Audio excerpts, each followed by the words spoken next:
Hi, welcome to HOD properties. మనం చూసేది ఇప్పుడు 1105 ఎస్ఎఫ్టీ నార్త్ ఫేసింగ్ 40 గజాలు అండ్ డివిడెడ్ షేర్ వస్తుంది. Brand new flat, just 1 year old flat అండి. చాలా beautiful flat, excellent wood work, land owner share ఇది. పూర్తి వీడియో కోసం డిస్క్రిప్షన్ చూడండి, డీటెయిల్స్ అన్నీ డిస్క్రిప్షన్లో ఉంటాయి. పూర్తి వీడియో కోసం కిందన్న వీడియో సింబల్ని ప్రెస్ చేయండి, లేదంటే స్క్రీన్ పైన ఉన్న నెంబర్కి కాల్ చేయండి, వాట్సాప్ చేయండి. దీని కాస్ట్ వచ్చేసి 78 lakhs, very slightly negotiable. LB Nagar మెట్రోకి నియర్ బై ఉంటుంది, అప్కమింగ్ మెట్రోకి చాలా దగ్గరలో ఉంటుంది. కామినేని హాస్పిటల్ మన్సూరాబాద్లో వస్తుంది. వీడియోకి నచ్చితే లైక్ చేయండి, షేర్ చేయండి. 2 separate బాల్కనీస్ ఉంటాయి. 100% ventilation, morning and evening both sides ventilation వస్తుంది, ఈస్ట్ అండ్ వెస్ట్ నుండి.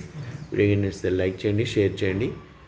Stay tuned to HOD Properties for more best videos.